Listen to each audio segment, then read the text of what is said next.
We acknowledge the lands of the traditional custodians across Australia. We recognise Aboriginal and Torres Strait Islander peoples' continuing connection to land, water and sky country. We acknowledge the wine regions and hundreds of different nations around this continent, and the ancient soils on which we stand and grow. From the Wadani salt bush peoples of Margaret River in our west, to the East Coast Sunrise people of the Yuin Nation, and the Southern Island and Saltbush peoples of the Nioni peoples of Tasmania. Today and always, we pay our deep respects to the custodians, those who went before and those who will follow, as the knowledge holders of tomorrow. This is Australia.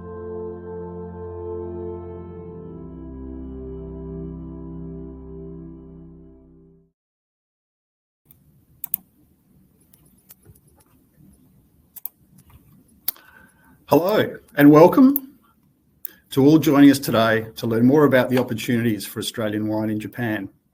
My name is Paul Torali from Wine Australia, and I'd also like to acknowledge the Kaurna people whose land I'm speaking to you from today and pay my respects to the leaders past, present and emerging. Today you'll hear from in-market experts, Kendall Draper, Consul and Trade and Investment Commissioner, Austrade, and also Rosemary McDonald, Wine Australia's Tokyo-based country manager. Before I hand over to Kendall, a few quick facts. Japan is currently the second largest wine market by volume in Asia. It's Australia's 8th largest export market by volume and 9th by value. And currently there are around 230 exporters shipping wines from Australia to Japan. Australia is the 5th largest imported source of wine, but has a 3% market share, so there is significant potential to grow this market. For housekeeping, you're welcome to add questions to the group chat, and Kendall and Rosemary will do their very best to answer in the Q&A session scheduled after the presentations. Please also be aware that today's presentation is being recorded, and a link will be provided to all those registered after the webinar. So, without further ado, to tell us more about the opportunity in Japan, I'd now like to introduce Kendall from Austrade, who will be followed by Rose to provide more details on Wine Australia's strategy and plans for the year ahead. Kendall, over to you. Thanks so much, Paul, and hello everybody. It's lovely to meet you. Today I'm going to provide a market overview of Japan, so starting with Japan and how Japan is going from an economy perspective, and then I'm going to talk specifically about wine exports and some upcoming activities. So I might just see if the slides are here. Perfect timing. Very good. So firstly, I want to start by introducing the team here in Japan. So as Paul mentioned, I am the Trade and Investment Commissioner here based in Tokyo, looking after agri-food and consumer. So we have a team of 7 in total with 6 BDMs who work across the food and beverage space. So you can see them on the screen here. Now, what we do in market is help exporters. So that's through making connections, introductions, and providing advice. And hopefully some of you have had some experience with Austrade, but if not, we look forward to working with you. So Japan, let's take a look at Japan at a snapshot on a page. So country population in Japan is projected to be 123 million in 2025 and has seen a decline each year for the past 15 years, with nearly 30% of the population over 65 years and 1 in 4 of this demographic still working. Now, self-sufficiency rate in Japan is low and has plateaued. This is a high consideration of the Japanese government and a major concern with aging farmers, but also an opportunity for Australian exporters, as Paul was mentioning. The self-sufficiency rate here in Japan is 38% in comparison to Australia, which is around 200%. Japan has the 4th largest e-commerce market in the world, and it's lagging a bit behind global leaders such as South Korea and China. But from 24 to 29, the market is projected to grow by 55%, and increased adoption of mobile commerce and the growth of online grocery is driving growth in the online retail space.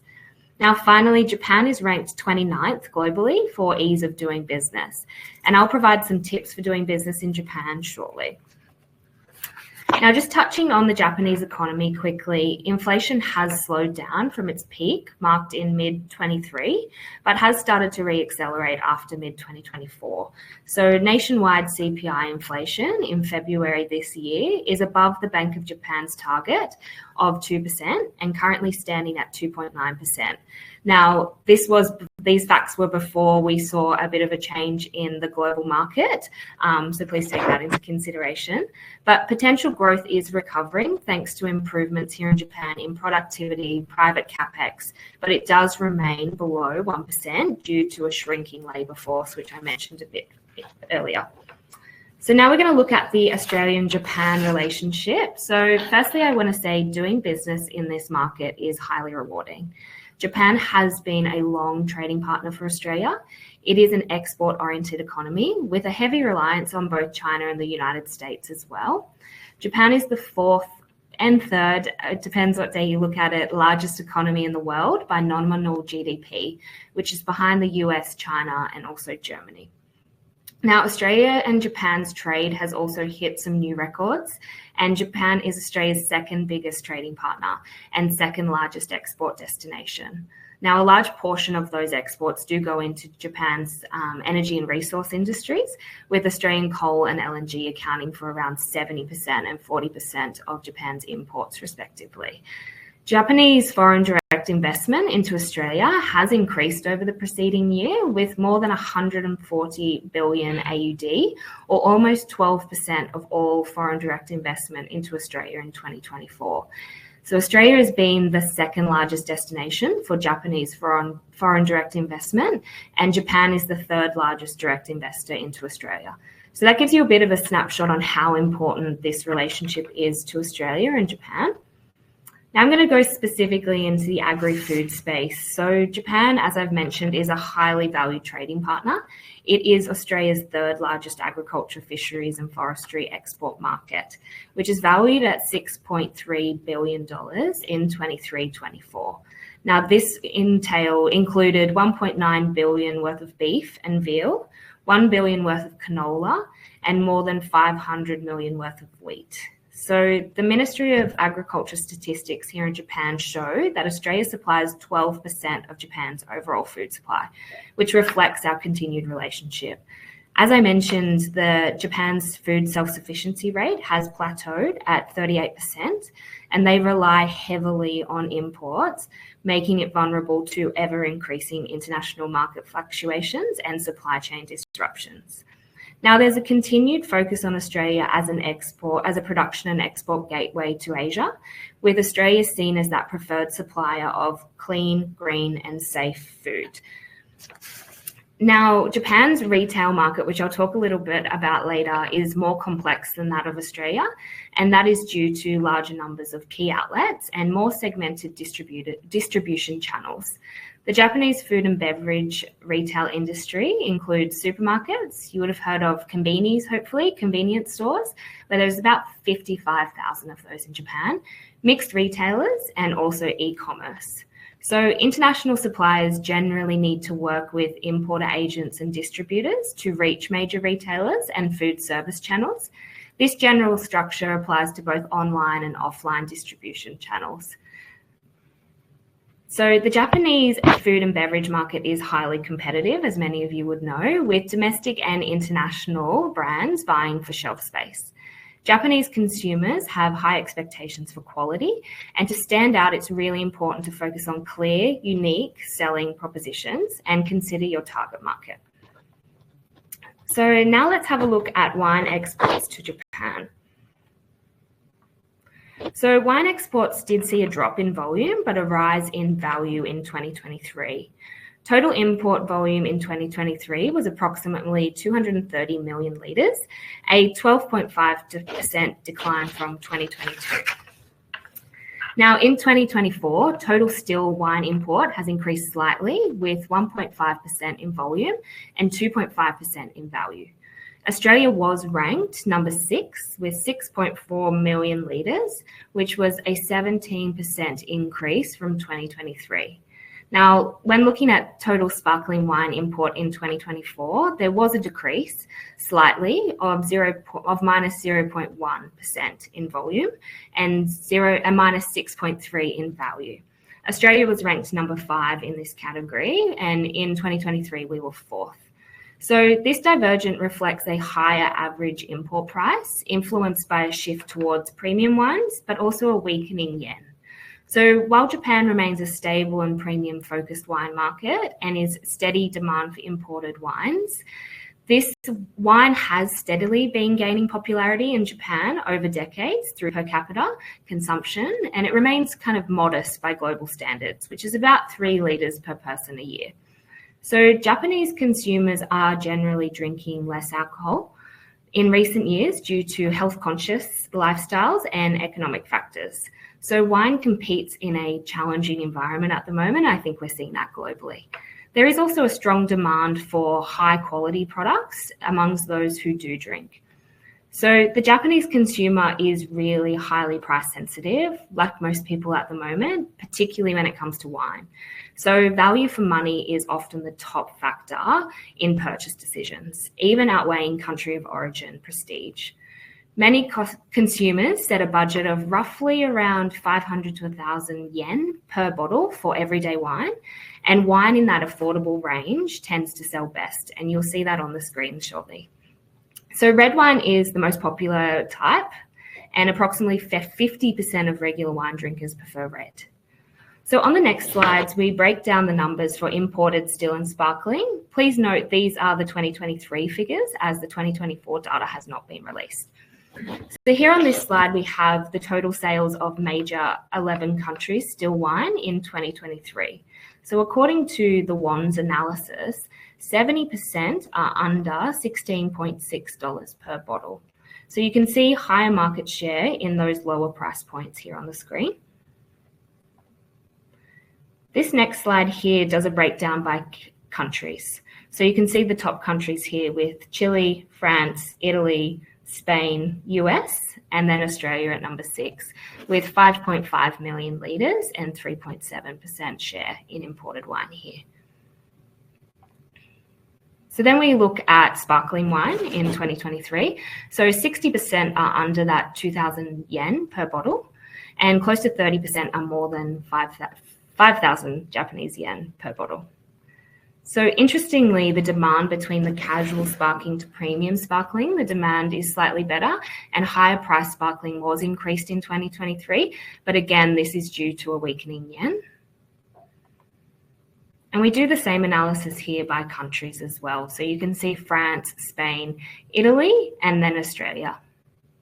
So from Australia, 1.2 million litres were valued at 10.3 million was imported to Japan in 2023.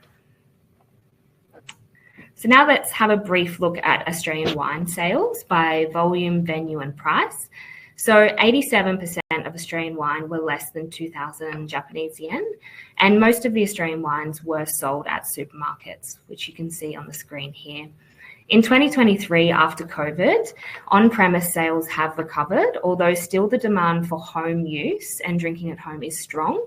In general, most of the major supermarkets sell around 2 to 3 Australian wine brands here in Japan, and the increased sales at the department stores is really interesting for us as it shows a slight positive sign to reflect the interest of premium Australian brands. So now let's look at exporting to Japan, which is the exciting part. Australia has the opportunity to grow here, and Paul did make that in his opening remarks. Historically, Australian wine in Japan did not have the same prestige as French or Italian wine. It was seen as a hardy kind of new world wine in inverted commas, and good value, but perhaps less refined. We are seeing that change here, and it is changing gradually. Japanese wine media and sommeliers have started recognising Australia's fine wines in tastings and competitions, and we are starting to see a slight increase of that as a preference choice. So similar to global patterns, Japan is seeing interest in low alcohol or non-alcoholic beverages, including wine, from a health and lifestyle reasons. While still small, some retailers have started stocking non-alcoholic wines or marketing wines with lower sugar. Now, there is also the rise of natural wines and organic wines here in Japan, which have garnered a passionate following in the Japanese market. So Japanese wine enthusiasts sometimes seek out these wines, and there are a lot of opportunities here with promotional angles around sustainability that really resonates here in the market from an environmental conscious Japanese consumer. We do have on the screen here just some, I want to mention the regulatory changes. So from 1 October 2025, without a JAS certificate in Japan, organic wines cannot be sold as organic wine. However, the Australian Embassy here and Wine Australia are really working to progress that, and we'll have some more information for those exporters shortly who fall into that category. Now, tips for doing business. I did say that I would mention these for you. So if you have a pen, I would suggest writing these down. But importers and retailers are driven by price. You've probably heard price sensitive come up in my presentation here today, but also quality and certainty of supply. That's really important. So while they think about price, it is quality, and being able to supply that quality and supply is really important. And it's important to keep this in mind when you're doing business here in Japan, particularly at the moment with the weak yen, which is impacting the price of international products. So as I said, Japan is a price-oriented market, but consumers are increasingly willing to pay higher prices for premium quality products. Australian exporters interested in trading in Japan should consider which price segment they would like to target. Japanese business culture places a great importance on exporters' commitment to the market. It takes time for Japanese consumers to feel comfortable with new products, and continued in-store promotion or other ongoing promotional campaigns are really important, and participating in major events and trade shows, and I'll talk about those in a little bit, but that really allows you to help build those relationships, but also increase brand awareness. A really, really important tip is finding the right partners, identifying the right contact. Decision-making is really hierarchical here, and decisions can take time, so be patient. One of my final tips for you is in Japan is that build relationships first. Japanese culture prioritizes trust and long-term relationships. Expect initial meetings to focus on building relationships rather than immediate business deals that will come with time. And also rely on your contacts in market. Myself and Rose and my team are here to assist. Now, what do you need to know specifically is that the slow decision-making process, it can take, from a wine perspective, 6 to 12 months for importers to put their initial order from their initial contact with you as a winery. There will be a requirement for very specific and detailed questions, so do be prepared for that. There is a lot of back and forth. Required information for the importer regulation. So this needs to be disclosed information required by Japan Customs and Quarantine, ingredient breakdown, process flow chart, etc. And I will note that Japanese language is really important. Here on the screen, we've got a bit of an example of the route to market. So this is a distribution flow chart in Japanese wine industry. In most of the businesses, wine will be distributed from the winery to the importer, and then the importer through to wholesalers, liquor shops, retailers, restaurants, e-commerce, and then to the general consumer. In Japan, many retail stores and restaurants do not have large space to store the drinks, and therefore, for many of the importers, the wholesaler's role is still important, and many importers and their end users rely on the service of wholesalers. So hopefully this gives you a bit of a snapshot on how we go to market here in Japan. Finally, I just want to summarize some upcoming wine activities that we've been focused on here as Austrade. So from a new to market wine brand perspective, we hosted this year in February an event called the New to Market Wine Project. So what that means, we organize this annually. So if you're keen to test the market here in Japan, it's really an opportunity and a project that Austrade Japan can support you in getting some feedback from importers, also sommeliers, and doing some tasting with some importers that we can provide that feedback back to you. I do want to also mention that this year is kind of the year for Japan.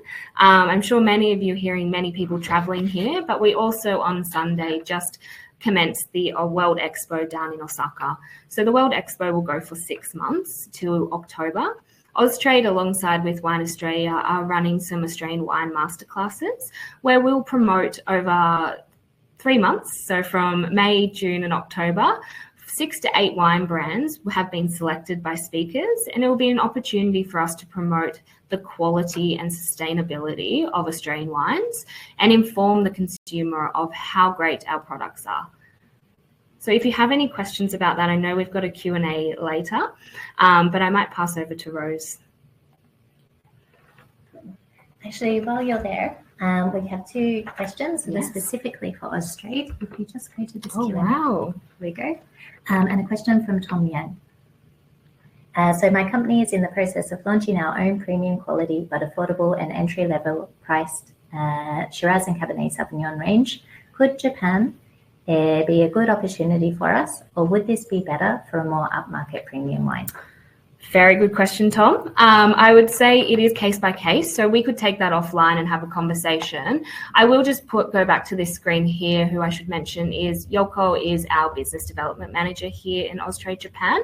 So we've popped her email address on the screen here, but Tom, we'd be able to have a conversation with you around that exact entry level price and whether it is appropriate for an upmarket premium wine, but we'd need to have a conversation more about your brand specifically. And 2 more questions. So the first one is, given the new to market project is now complete, will you do another? Very good question, Kat. The Australian government is currently in caretaker mode, so we are not able to commit any activities yet. It is a really, really well received activity though. So as we start to go into our planning and we have more advice on the election, once the election is complete, we'll be able to send out some information on the new to market, but it is likely to be held again next year. And final question. So what falls into the category of sparkling liquor? And I actually have an answer from your call here. Excellent. And the answer is most of the sparkling liquor is beer taste beverage. So not beer, but alcohol, sparkling alcohol flavored like beer. And sparkling wine is also included. Perfect. Very good. Excellent. Thank you so much for your questions, and we look forward to talking soon. I will pass to Rose.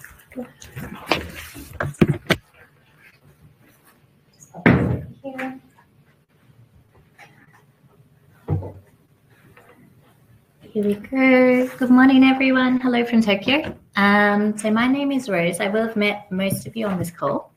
But just for those who I haven't met before, I'll introduce myself. So I've been based in Tokyo for the last 10 years.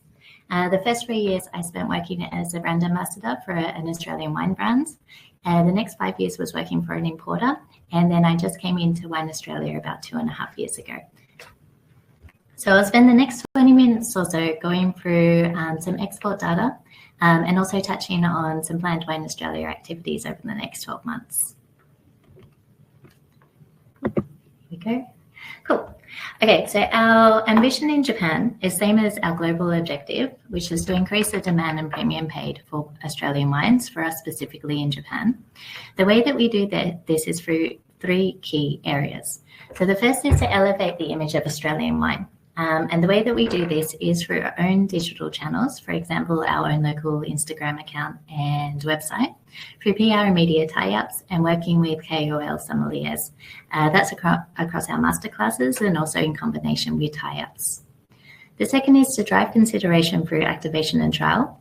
This is our masterclasses and our annual tasting. And the third is to increase sales of Australian wine. So this is promotions and collaborations. In terms of enablers, we have education integrated into all of our activities, and we're very lucky to be able to partner with different agencies. So, for example, Austrade, we're doing some great work with them this year, and we also just wrapped up a event last week, which was with the Food and Wine Collaboration Group, which was Dairy Australia, Wine Australia, Seafood Australia, Horticulture Australia, and Meat and Livestock Australia, which was very well received. Less is more for greater impact. So we're looking to really use the resources that we have to reach as many people, people being businesses and also consumers, with Australian wine promotions and high quality and innovative execution. So on this point, we do survey So we survey our importers and we survey people who are attending our events to continuously improve. I also spend a lot of time going to wine events here in Japan, so not just Australian wine, but from other countries of origin. And we're very lucky at Wine Australia to have our own in-house educators. We also have our own designer, which means that we're able to really put forward events that are really nice quality to be able to compete with some of the other countries of origin. So going on to the Japan wine landscape, so this is looking at the alcohol industry as a whole. And so Kendall touched on this earlier. Pretty much all alcohol is in decline. There's most wine countries of origin are also in decline. There's a couple who are kind of coming out. In terms of opportunity, we see that for regular wine drinkers, and this will be on point 3 in front on your screen. So regular wine drinkers have fallen from 100,000. That's from 2021 to 2024. But the important point to take out of this is most of those consumers are over the age of 55. When we look at people from 45 to 54-year-old, they're stable. So they're not increasing or decreasing. But you will notice for the younger age brackets, they're actually increasing. Which is a very small increase. It's going up slowly, but we see that as an opportunity for us to increase the share of Australian wine. We know that people who are regular wine drinkers, they're confident in their finances. Again, this was data coming before current events, so that confidence may have been a little bit shaken recently, but at least at the stage of this survey that there is confidence in purchasing wine. And we can see that people are confident in consuming wines that are in the super premium bracket. And this is where a lot of the long-term growth is forecast from IWSR. Part of that growth is from retail prices just going up. So you can see that's 46%. But the other percentages are from people wanting to buy higher end wine and also wanting to shop at higher end areas. And going on to the next screen, hang on a second. Here we go. So touching on a bit of data that Paul touched on before as well. Excuse me. So Japan is the second largest wine market by volume, aside from mainland China and Asia. It's Australia's 8th largest export market by volume and 9th by value. We took a big hit during COVID. So during that time, there were a lot of restrictions from the government, which forced businesses to shut down. So they weren't allowed to sell any alcohol during that period. So there was a huge slump during that time, but at-home consumption grew. Now there's no restrictions on selling alcohol in the on-trade, which is a great sort of first step back to recovery. We're going to fairly stable in volume in 2023, while value grew by 3%. 62% of wine consumption is imported, with French and Chilean wines having the largest market share. Of this 62%, so we would have like 38%, which is domestically produced by Japan. A large amount of that percentage is Osaka, so just rice wine. But I think it's also worth noting that there is a Japanese wine boom at the moment, which has been going on for about 3 years. There's no established regions in Japan, but some of the areas that are producing a lot of wine are Yamanashi, which is north of Tokyo. There's also Hokkaido, which is at the top of Japan. There's Amano Hashidate, which is north of Kyoto, and even some wine is made in Kyushu. The oldest wine company in Japan would be Mercian, who have over 100 years of history, and they have a long sort of relationship with the French. The only reason that I note this is because there's a lot of pride with Japanese wine, and a lot of consumers who drink wine are starting to select Japanese wine. There's also a lot of Japanese wine bars popping up around the place. So this is one trend on the ground that's worth noting. Australia is the 5th largest import source of wine with a 3% market share. Obviously, this is something we want to grow. I think Kendall touched on it before, Paul touched on it earlier. I think this is very important to note in terms of strategy as well. So Austrade do a fabulous job with business matching, with new to market activities. With a lot of the activities from Wine Australia, we're very much focused on supporting the wineries in market because we want to show importers that they support, and we want to be able to help link our activities to sales, which will allow importers to consider Australian wine more of an opportunity to hopefully grow that market share and then maybe consider more Australian wine to import in the future. So this is our 2024 calendar. I've divided it by what our key sort of 3 activities are. So you can see image at the top, activation and trial, and then we've got our sales activity. Anything that we're doing, again, we're really trying to maximize the resources that we have. So say, for example, if we're doing an activation and trial activity, for example, the Australian wine tasting in Osaka, we always link that to some sort of media promotion. And we're always trying to find some sort of mechanic that we can involve. In this case, Osaka wasn't involved with consumers, but Tokyo, we were able to involve some consumers in that activity. So activation and trial, we had our Australian wine tasting in Osaka in May. So that was led by Austrade. And then Wine Australia supported with masterclasses and dinner in both Osaka and Nagoya.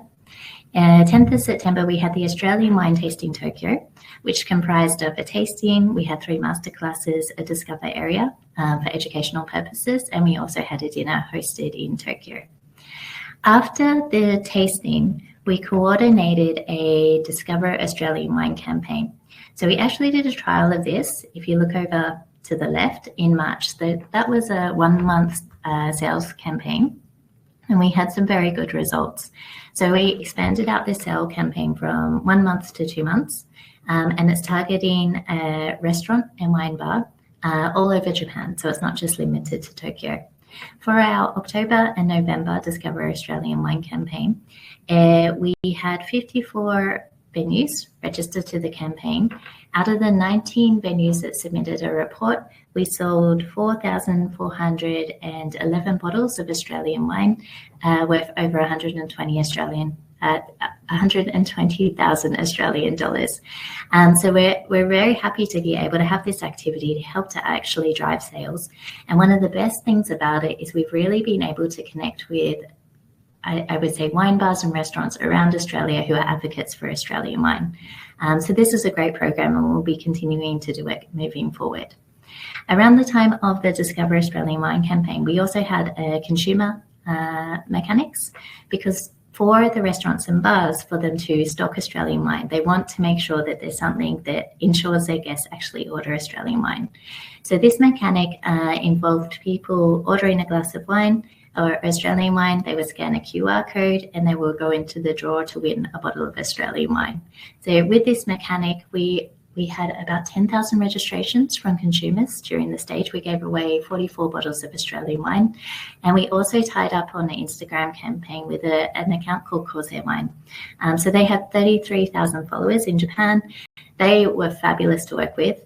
They made more posts than we requested, which is amazing. I think they did about 6 posts during the campaign. And we've continued to be in touch with them after the campaign to help promote Australian wine. Also on this slide, you can see to your very far right at the end of the timeline, the Japan Sommelier Association tasting. So they had their 55th anniversary in November. And we participated along with all their sponsoring members to exhibit Australian wine during that period. So this was a 2-day event in Tokyo, and we had about 1,900 visitors during that time. So we're now a sponsoring member of the Japan Sommelier Association. We work with them quite closely. A lot of our activities we're also promoting through their network. They have, I think, about 17,000, 18,000 members across Japan. This is both wine professionals and people who love wine, just hobbyists. But they're a really, really great resource to kind of bring in sort of new customers to our events and to help promote Australian wine together. The final note I'll just make on this slide is that we have our exporter update usually around April each year. We do also do an importer update each year around November. The timing for this is because the business year in Japan ends in March and starts in April. And during this time, we share what our next calendar events are for the next year. And it's great as well, we take a survey. So we've been taking a survey up over the past few years to understand really what the importers want and what they need, so that we can better support them. Going on to 2025 activities. So we tried to condense our calendar actually for a little bit of less is more, but the Osaka Expo is on. So actually we ended up being quite busy. And we have, if you go to the top of the screen around image, we have our visits program. So as I mentioned, we had the Discover Australian Wine campaign round 1 and 2 in 2024. The incentive for the restaurants to join that campaign was the best performing accounts won a visit to Australia. So we'll be taking the 5 winners from those first 2 rounds. And we had the Taste the Wonders of Australia joint collaboration activity that I mentioned earlier. So this was held at Anders Tokyo. It was a collaboration between 5 RDCs. And we had an industry roundtable in the morning at the embassy. We had 5 masterclasses, so 1 masterclass per group. We had a press conference, and we also had networking drinks, and we also had gala dinner. So it was a big day, but it was a really, really nice activity to kind of bring together our joint customers as well, because there's a lot of sort of efficiencies that we can draw there. And it was really nice to have a mixed sort of group of people to enjoy Australian ingredients and Australian wine together. The next thing I'll mention, so you'll see sort of in the middle of the screen, June onwards, it's a wine complex restaurant promotion. So this is something that we're doing for the first time. Wine Complex is an organisation here that does wine tasting. So they facilitate tastings for importers to connect with trade, not just in Tokyo, but in other areas of Japan. And they have a really good knowledge of how things work, sort of when importers are approaching, say, for example, alcohol distributors in country areas, how to support that relationship. So they will be holding a restaurant promotion. The first is from June to July in Hiroshima, and they will also be doing 3 others throughout the year. And the restaurant promotion is targeted to 30 restaurants. Those restaurants will go to a Wine Complex Hiroshima tasting. They will pick out 4 wines from that tasting to showcase on their menu, paired with local cuisine during the promotion period. The most unusual, and I think one of the most special things about this promotion, is that Wine Complex have coordinated with about 10 alcohol retailers or distributors in that area to support this activity. And they are also asking those retailers to introduce restaurants to come to the tasting. So usually when you go to a country area, or I can't say Hiroshima is a country area, but when you go into an area outside of Tokyo, it can be a really complex sort of discussion to be able to get new wine into businesses. Usually the only way it happens is if they're getting a request from a customer, or let's say they're getting a big sort of rebate from a big company to be able to support that intake. So it's really great that Wine Complex is doing this sort of thing. As Wine Australia, we're subsidising 50% of the participation entry for 3 importers. So we've done that for Hiroshima, that's already closed, but we'll do it for the other cities. And the objective behind that is for this type of tastings, it's very rare to see Australian wine. So we wanted to ensure that we had at least sort of 3 importers participating that was showing Australian wine at this sort of tasting and expanding our reach. Then in September, we have our Australian Wine Roadshow Japan 2025. So the objective is this, to pull together the 2 tastings. So we have the Osaka and Tokyo tasting now at the same time. And then we're also expanding out to Nagoya and Fukuoka. We'll have 3 masterclasses in each city, and we'll have dinners in Tokyo and Osaka. I wanted to just take a moment as well to explain why we wanted to go to Nagoya and Fukuoka. So Nagoya is the 4th largest populated city in Japan. So they have a population of 2.3 million. In Tokyo, the population is 40 million for perspective. And when you increase the greater areas of Tokyo, it's about 32 million. Nagoya is the economic and industrial hub for Aichi. So it's Aichi Prefecture, but it's also the capital of a larger region in Japan called Chubu. And this is a manufacturing sort of headquarters area. So if you think of car companies like Toyota, they're all based in this Nagoya area. Nagoya is also interesting because a lot of Japanese companies use Nagoya as a test market. So they see the population as, I guess, maybe a good indication for how the population around the rest of Japan will receive new products. So it's quite an interesting city to do something in. And as I mentioned before, we did three masterclasses in Nagoya last year and a dinner. And this was a really nice sort of first activity to get a bit of a start on the customer base in Nagoya. It was also a really interesting activity because a lot of people were very, very engaged. And one thing to note is a lot of people kind of came up after the seminar and said, thank you, we don't usually get to see what we see in Tokyo. Like, we don't have access to a lot of the promotions. We don't have access to a lot of the wine tastings. So people are quite hungry to see new things. And it's nice because there's less competition in that area. And the reason that we went for Fukuoka as well, so this is the 6th largest populated city in Japan. It's 1.7 million.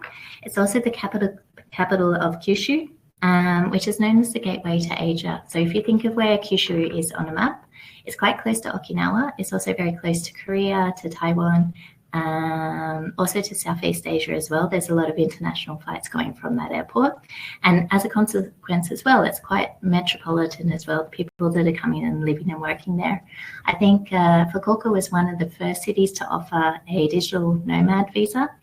They're quite cosmopolitan, they're quite young. They've also got a very famous food culture. And for those of you who know Kyushu as well, it's very famous for alcohol called shochu. So a lot of people in Kyushu are interested in alcohol, they're interested in drinking, they're very interested in food as well. So that was the reason that we wanted to include Fukuoka in, and we see that as a big opportunity. So we have that in September. In October, November, we're planning to have the Discover Australian Wine Campaign 3.0.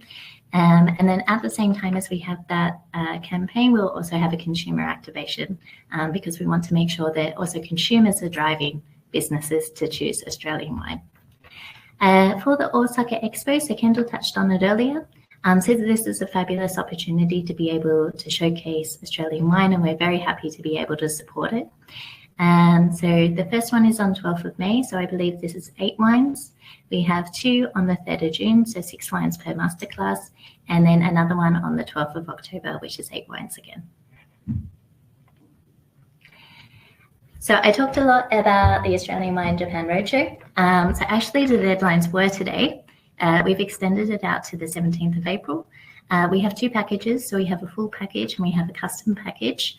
And so if you have the chance, please join, please register. We would love to have you involved.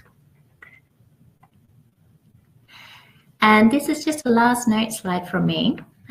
Just a few comments about building success in Japan.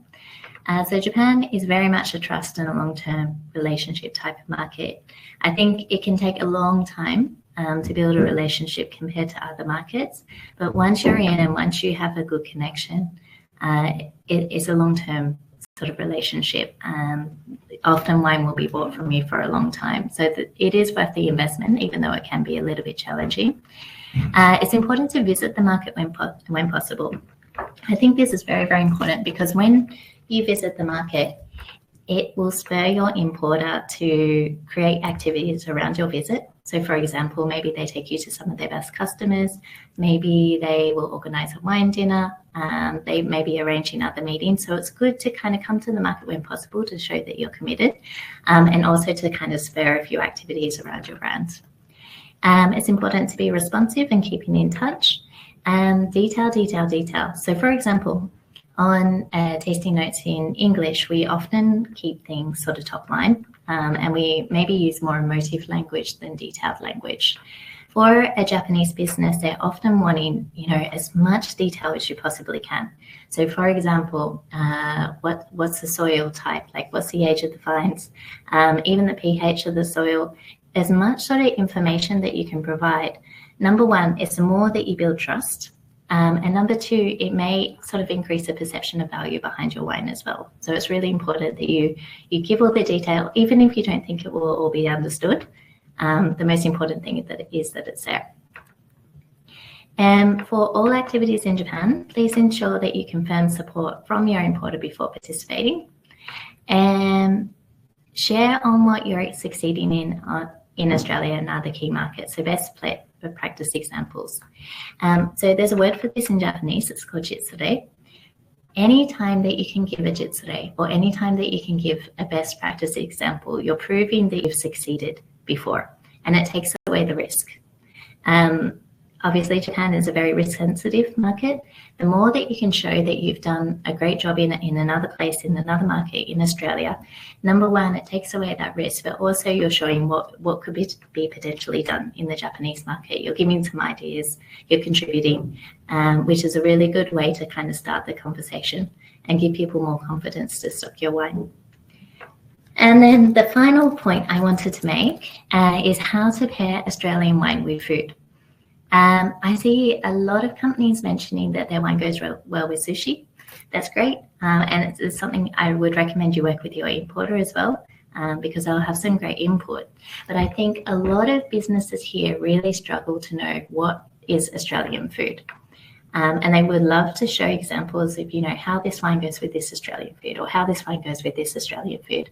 If you can share those sort of examples, how you pair your wine with food in Australia or how you pair in other examples. For example, if you're in Hong Kong, if you're in Singapore, maybe you're in Berlin, it's really, really great to show those examples because that helps your importer to sell in your wine. So that's about it from me. I will invite Kendall back on screen and we might go through some of these questions. One sec.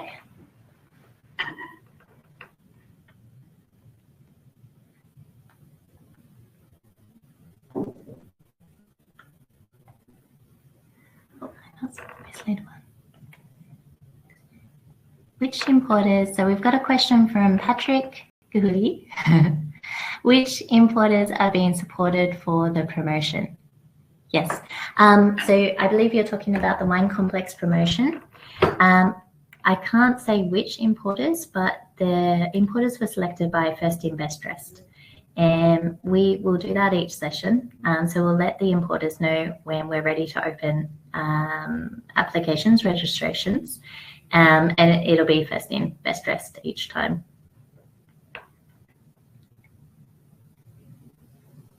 Oh. So that's that answer, sorry. Why other?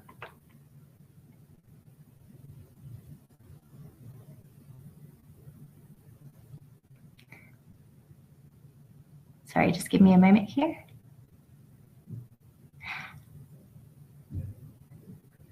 Actually, Harrison, could I invite you on screen?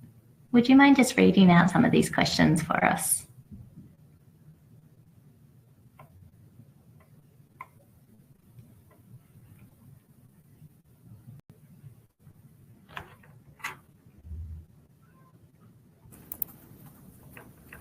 I've just been delegated, so I'll do that on your behalf. So, right.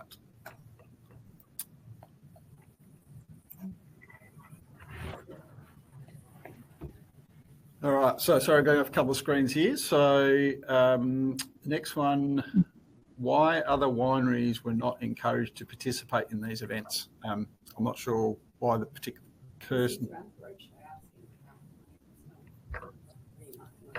Okay, I think so. The background to that one, Rose, I think is around the roadshow and why it was focused on wineries that are already in market as opposed to new to market. Oh, okay, so the reason that it's in market is we need to have a couple of activities that promote and support the wineries that are in market that have current distribution in Japan. If we don't show that there's support for these businesses, these wineries, then it's less likely importers will take on new brands. And we want to be able to support those importers that are supporting the wineries with existing distribution. And I think that's pretty much the main answer. For as well the customer, the target that is coming to the tasting, it's not importers coming to the tasting, it's trade. So they need to be able to access wineries that have current distribution in Japan to be able to purchase the wine. It is the other answer there. So when we say trade, that's restaurants, it's distributors, it's sommeliers, so people who want to be able to get the wine straight away, which isn't possible with new to market wines. Yeah, and I think there's probably 4 or 5 from what I can see questions that are all, I think, basically the same question. So I think you've you've answered that. But I guess if I'm hearing you correctly, Rose, it's about establishing what we've got and building the platform we've got in Japan before we start putting new entrants into market. That's it. And it's also complementing Austrade's activities as well, because Austrade have the new to market activity once a year. And then they're also facilitating business activity. So it's working together as a team to be able to support those new to market brands, but also to be able to support brands already in Japan. Great, thank you. The next one is what timeline are we looking at for JAS organic update? So in the current export guide, that's our current guidance from DFAT and also from MAF. We are applying for, and when I say we, this is DFAT who's applying for equivalency at the moment. So that application has been in from some time. I've heard that there has been a little bit of movement. So hopefully that we will have some sort of update on that. Do you have anything to add? No, I think that's correct. So working backwards from 1 October, Rose and I will have a meeting after this and discuss kind of that timeline, and we'll be able to communicate that fully. The intention is that we will do some communication on this ahead of time, but we just need to get a status update of where those conversations are with the Japanese government. But I can assure you they were going well and progressing well. No problems. Okay, thank you. Question here from Ewan. My importer has commented that the cost of the roadshow per SKU has doubled and cited this as a reason not to participate this year. Could you give me the background to that so that I might be able to make a better case for participation? Sure. And actually, I'll email you after the session, Ewan. It hasn't doubled, just to be clear. So Tokyo, it's the same price as last year. For Osaka, I believe the price, it was led by Austrade, but I believe the price, it was 5 SKUs for $600. The reason they were able to offer that price was because we were subsidizing the cost of the masterclasses and also the dinners. So I think the price went up $20 per SKU for the Osaka masterclass. But I can share those details with you after the call. Great. I think most of the rest of these have been answered. There's one here from, again, it might have been a follow-up from Patrick. You might have already answered it, but it's just saying which importers are being supported for the promotion. I think said 3 importers would receive financial support from Wine Australia. So a 2-part question. Yes. Yeah. So that's a wine complex restaurant promotion, I believe. So it will be in 4 cities. The first one is in Hiroshima. We will subsidize 50% of the entry fee for 3 importers per city. So that's a subsidy 12 in total over the 4 cities. And it's awarded by First In, Best Dressed. And so I have a mailing list of all of the importers I'm in contact with. For Hiroshima, we emailed them the opportunity. We asked them to apply via a form, and it was First In, Best Dressed. I would actually also like to note as well, even if your importer was not one of the recipients of the subsidy, it would be a good sort of activity to encourage them to participate in.